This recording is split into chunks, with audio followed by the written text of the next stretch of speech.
Bismillahirrahmanirrahim. Assalamualaikum warahmatullahi ta'ala wabarakatuh. Alhamdulillahirabbil alamin wa bihi nasta'in wa ala umuri dunya waddin. Assalatu wassalamu ala asrafil anbiya'i wal mursalin ala sayyidina Muhammadin sallallahu alaihi wasallam. Yang terhormat kepada Bapak dosen MK Pancasila, yakni Bapak Haji Ahmad Falih Al-Haq SAG MSI, dan tak lupa pula kepada teman-temanku yang saya banggakan. Semoga kita selalu tetap dalam lindungan Allah Subhanahu wa taala. Kami dari kelompok 4 akan mempresentasikan MK Pancasila dengan tema Pancasila dalam konteks kewarganegaraan. Kelas 1 HES-A. Nama anggota kelompok 4 MK Pancasila Feleni Sariski Kirana Putri dengan NIM 2011-3005. Muhammad Agung Gumelar 2011-319. Muhammad Gufron Muzaki 2011-342. Septi Sulistiawati 2011-326. Siti Amalia Nur Fitriani A 2011-335. Dan yang terakhir adalah Suliati 2011-312. Saya, Muhammad Agung Gumelar, akan mempresentasikan pengertian negara. Pengertian negara dibagi menjadi dua. Yang pertama, pengertian negara secara terminologi, dan yang kedua, pengertian negara secara literal istilah. Pengertian negara secara terminologi. Negara dapat diartikan dengan organisasi tertinggi di antara satu kelompok masyarakat yang mempunyai cita-cita untuk bersatu, hidup dalam daerah tertentu, dan mempunyai pemerintahan yang berdaulat. Sedangkan pengertian negara secara literal istilah, negara merupakan terjemahan dari kata-kata asing, yakni state dalam bahasa Inggris, stat dalam bahasa Belanda dan Jerman, dan etat dalam bahasa Prancis. Kata state, stat, etat itu diambil dari kata bahasa Latin, yakni status atau statum, yang bermakna keadaan yang tegak dan tetap, atau sesuatu yang memiliki sifat-sifat yang tegak dan tetap. Namun secara umum, negara dapat diartikan sebagai sekumpulan orang yang menempati wilayah tertentu dan diorganisasi oleh pemerintah negara yang sah, yang umumnya memiliki kedaulatan. Negara juga dapat diartikan sebagai suatu wilayah yang mempunyai suatu sistem atau aturan yang berlaku bagi seluruh individu di wilayah tersebut dan berdiri secara independen. Pengertian negara menurut para ahli. Pengertian negara menurut para ahli ada dua. Yang pertama menurut Profesor Mr. Soekarno, dan yang kedua menurut Profesor Miriam Budiharjo. Yang pertama, menurut Profesor Mr. Soekarno, negara adalah suatu organisasi masyarakat yang berada pada daerah atau wilayah tertentu dengan kekuasaan terhadap negara yang berlaku dalam kedaulatannya. Sedangkan menurut Profesor Miriam Budiharjo, negara itu mempunyai arti sebagai bentuk organisasi dalam bentuk satu wilayah. Dengan kekuasaan dapat menimbulkan kesejahteraan untuk kehidupan bersama. Negara terdiri atas susunan negara, bentuk negara, dan fungsi negara. Susunan negara diantaranya adalah rakyat, wilayah, pemerintah, dan kedaulatan. Sedangkan bentuk negara yakni ada dua. Yang pertama, negara kesatuan atau unitaris, dan negara serikat atau federasi. Sedangkan fungsi negara yakni adalah pertahanan dan keamanan, keadilan, pengaturan, kesejahteraan, dan kemakmuran. Pengertian warga negara. Pengertian warga negara. Warga negara adalah semua orang yang secara hukum merupakan anggota resmi dari suatu negara tertentu. Warga negara bisa berupa warga negara lokal atau warga negara asing di sebuah negara. Definisi warga negara pun memiliki banyak perbedaan karena di tiap negara juga memiliki konsep dan asas kewarganegaraan yang berbeda-beda. Yang pertama adalah asas ius sangius, yang didasarkan kepada keturunan darah atau kewarganegaraan orang tuanya. Yang kedua adalah asas ius soli, yang didasarkan pada tempat kelahiran seseorang. Di Indonesia, menerapkan asas ius sangius. Warga negara Indonesia kerap disingkat dengan WNI. Ada juga istilah WNA atau warga negara asing, merujuk pada orang asing yang sedang tinggal atau singgah di Indonesia. Fungsi warga negara. 1. Menjunjung hukum dan pemerintah yang sah dan berdaulat. 2. Ikut serta dalam upaya pembelaan negara. 3. Menghormati hak dan asasi manusia. 4. Tunduk kepada peraturan yang ditetapkan oleh undang-undang. Yang kelima, menaati dasar negara, hukum dan pemerintah tanpa terkecuali. 6. Menjaga kesatuan dan persatuan negara. 7. Turut serta dalam pembangunan dan membangun negara. Berdirinya negara. Syarat berdirinya negara. Sebuah negara harus memiliki beberapa unsur agar bisa disebut sebagai negara. Sehingga sebuah wilayah yang telah memenuhi syarat bisa dijadikan negara atas kesepakatan rakyatnya juga negara lain. Setiap unsur di dalam negara akan saling melengkapi, sehingga tanpa adanya salah satu unsur, maka suatu negara tidak akan sempurna. Adapun syarat berdirinya sebuah negara ialah 1. Adanya wilayah.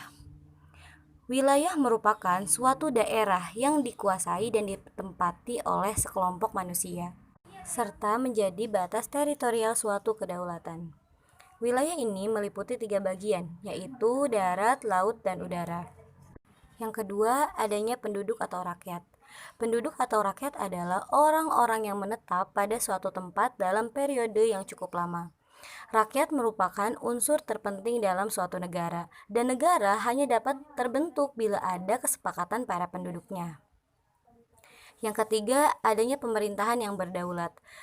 Pemerintah adalah suatu lembaga di dalam negara yang memegang kekuasaan tertinggi dan dibentuk untuk melaksanakan jalannya pemerintahan suatu negara. Dan yang keempat, terdapat pengakuan dari negara lain. Suatu negara belum sempurna bila belum ada pengakuan dari negara lainnya.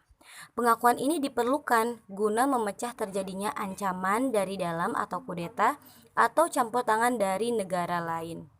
Adanya pengakuan dari negara-negara lain akan membantu suatu negara untuk menjalin hubungan kerjasama dengan negara lain di bidang ekonomi, politik, sosial, budaya, pertahanan, dan keamanan. Proses terbentuknya negara. Negara terbentuk dari 3 proses. Proses yang pertama adalah secara primer, yang kedua secara sekunder, dan yang ketiga secara teoritis. Proses secara primer, tahapan yang pertama adalah persekutuan masyarakat atau suku Genetschap. Kehidupan yang diawali dari keluarga kemudian berkembang menjadi suku-suku. Tahapan yang kedua adalah kerajaan, dimulai dari kepala suku yang berkuasa mengadakan ekspansi dengan melakukan penaklukan daerah lain, dan muncul kesadaran hak milik. Tahapan yang ketiga adalah negara atau state, dimulai dari negara yang diperintah oleh rakyat yang absolut dengan sistem pemerintahan tersentralisasi, dan rakyat mulai tunduk pada perintah raja. Tahap ini disebut dengan tahapan nasional terbentuknya negara. Yang keempat adalah negara demokrasi. Timbul keinginan masyarakat memegang pemerintahnya sendiri. Artinya kekuasaan dan kedaulatan dipegang oleh rakyat. Proses yang kedua adalah secara sekunder. Tahapan yang pertama adalah proklamasi. Terjadinya penduduk pribumi dari suatu wilayah diduduki bangsa lain dan melakukan perlawanan untuk merebut wilayahnya dan menyatakan kemerdekaan. Tahapan yang kedua adalah separatis atau pemisahan. Suatu wilayah negara yang memisahkan diri dari negara semula dan menyatakan kemerdekaan atau memisahkan diri. Yang ketiga adalah aneksakti. Disebut juga dengan penguasaan atau pencaplokan. Suatu negara berdiri di suatu wilayah yang dikuasai bangsa lain tanpa perlawanan dari penduduk sekitar. Sebagai contoh adalah Palestina dan Suriah. Yang keempat adalah innovation atau pembentukan baru. Negara baru muncul di atas suatu negara yang pecah karena suatu hal. Yang kelima adalah akesi atau penarikan. Wilayah yang awalnya dari timbul daratan dari dasar laut dan bisa dihuni oleh penduduk. Tahapan yang keenam adalah kesi atau penyerahan. Terjadi saat sebuah wilayah diserahkan kepada negara lain karena suatu perjanjian. Tahapan yang ketujuh adalah fusi atau peleburan. Ketika negara-negara kecil mendiami suatu wilayah dan melakukan perjanjian untuk merebut dan menjadi sebuah negara baru. Yang ke-8 adalah okapti atau penduduk. Wilayah yang belum dikuasai kemudian diduduki suatu suku atau kelompok dan mendirikan negara di wilayah itu. Tahapan yang ke-9 adalah penduduk atau wilayah yang belum ada pemerintahan sebelumnya. Proses yang ketiga adalah secara teoritis. Tahapan yang pertama adalah teori kontrak sosial, di mana negara dibentuk berdasarkan perjanjian masyarakat. Teori yang kedua adalah teori kekuatan. Negara yang pertama adalah hasil dominasi dari komunikasi yang kuat terhadap kelompok yang lemah. Teori yang ketiga adalah teori ketuhanan. Terbentuknya suatu negara didasari anggapan bahwa negara terbentuk atas dasar keinginan Tuhan. Yang keempat adalah teori historis. Lembaga sosial tidak dibentuk, tetapi tumbuh secara evolusioner. Yang kelima adalah teori organis. Negara adalah suatu organisator selayaknya makhluk hidup. Yang keenam adalah hukum alam. Negara terjadi karena kehendak alam yang merupakan lembaga alamnya yang dibutuhkan manusia. Yang ketujuh adalah kedaulatan hukum. Kedaulatan dalam negara berdasarkan asas hukum. Hak dan kewajiban negara. Sebelumnya, apa itu hak dan kewajiban? Nah, hak itu adalah sesuatu yang mutlak yang dimiliki oleh setiap orang dari sejak lahir, dan penggunaannya tergantung pribadi masing-masing. Sedangkan, kewajiban yaitu sesuatu yang harus dilaksanakan dengan penuh rasa tanggung jawab. Jadi teman-teman, hak dan kewajiban itu sesuatu yang tidak dapat dipisahkan. Nah, dan apabila antara hak dan kewajiban tidak seimbang, akan terjadinya pertentangan. Karena bahwa setiap warga negara memiliki hak dan kewajiban untuk mendapatkan penghidupan yang layak. Tetapi pada kenyataannya, banyak warga negara yang belum merasakan kesejahteraan dalam menjalani kehidupannya. Nah, untuk mencapai keseimbangan antara hak dan kewajiban, kita harus mengetahui dulu posisi diri kita sendiri sebagai seorang warga negara. Harus tahu hak dan kewajibannya. Seorang pejabat ataupun pemerintah harus tahu akan hak dan kewajibannya. Seperti yang sudah tercantum dalam hukum, aturan-aturan yang berlaku. Jika hak dan kewajiban seimbang dan terpenuhi, maka kehidupan masyarakat akan aman sejahtera. Hak dan kewajiban di Indonesia ini tidak akan pernah seimbang apabila masyarakat tidak akan bergerak untuk merubahnya. Karena para pejabat tidak akan pernah merubahnya, walaupun rakyat banyak menderita karena hal ini. Mereka lebih memikirkan bagaimana mendapatkan materi daripada memikirkan rakyat. Sampai saat ini, masih banyak rakyat yang belum mendapatkan haknya. Oleh karena itu, kita sebagai warga negara yang demokrasi harus bangun dari mimpi kita yang buruk ini dan merubahnya untuk mendapatkan hak-hak, tak lupa melaksanakan kewajiban kita sebagai rakyat Indonesia.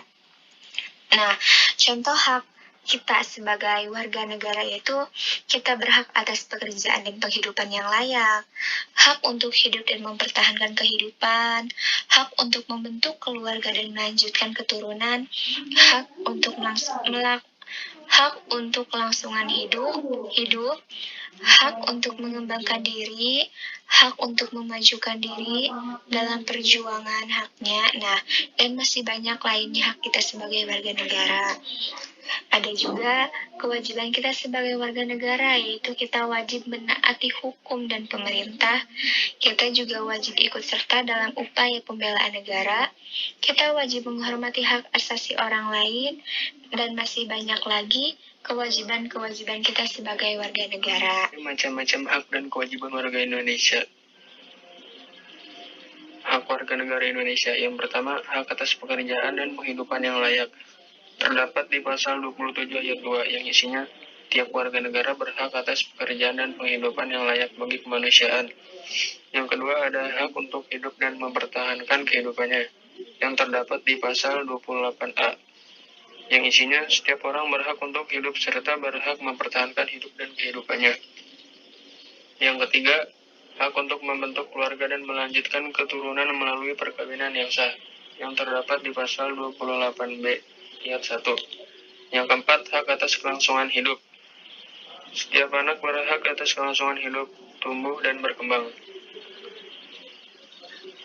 Sedangkan kewajiban warga negara Indonesia, yang pertamanya, wajib menaati hukum dan pemerintahan, yang terdapat di pasal 27 ayat 1, yang berbunyi segala warga negara bersamaan kedudukannya di dalam hukum dan pemerintahan dan wajib menjunjung hukum dan pemerintahan itu dengan tidak ada kecualinya. Yang kedua, wajib ikut serta dalam upaya pembelaan negara. Pasal 27 ayat 3 UUD 1945 menyatakan setiap warga negara berhak dan wajib ikut serta dalam upaya pembelaan negara. Yang ketiga, wajib menghormati hak asasi manusia orang lain. Pasal 28J ayat 1 mengatakan setiap orang wajib menghormati hak asasi manusia orang lain. Selanjutnya ada hak dan kewajiban telah dicantumkan dalam UUD 1945 yang terdapat di pasal 26, 27, 28, dan 30. Yang pertama di pasal 26 ayat 1. Yang menjadi warga negara adalah orang-orang bangsa Indonesia asli dan orang-orang bangsa lain yang disahkan dengan undang-undang sebagai warga negara. Dan pada ayat 2, syarat-syarat mengenai keluarga negaraan ditetapkan dengan undang-undang. Yang nomor 2, pasal 27 ayat 1, segala warga negara kebersamaan dan dengan kedudukannya di dalam hukum dan pemerintahannya, wajib menjunjung hukum dan pemerintahan itu. Pada ayat 2, tiap-tiap warga negara berhak atas pekerjaan dan penghidupan yang layak bagi kemanusiaan. Yang ketiga, pasal 28, yang isinya kemerdekaan berserikat dan berkumpul, mengeluarkan pikiran dengan lisan, dan sebagainya ditetapkan dengan undang-undang. Dan yang terakhir yaitu nomor 4, yaitu pasal 30 ayat 1 yang isinya hak dan kewajiban warga negara untuk ikut serta dalam pembelaan negara. Dan ayat 2-nya itu menyatakan pengaturan lebih lanjut diatur dengan undang-undang. Yang dimaksud Pancasila dalam konteks kewarganegaraan yaitu Pancasila merupakan ideologi dasar bagi negara Indonesia. Pancasila merupakan rumusan dan pedoman kehidupan berbangsa dan bernegara bagi seluruh rakyat Indonesia. Dengan Pancasila dan undang-undang kita mengetahui, memahami, serta melaksanakan hak dan kewajiban setiap warga negara agar setiap hal yang dikerjakan sesuai dengan tujuan dan cita-cita bangsa dan tidak melenceng dari apa yang diharapkan. Baik, terima kasih kepada pemateri-pemateri yang telah menyampaikan materinya dengan baik. Itulah presentasi dari kelompok kami. Mohon maaf bila ada kekurangan atau salah kata yang terdapat di dalam kelompok kami. Kurang lebihnya mohon maaf. Wassalamualaikum warahmatullahi wabarakatuh.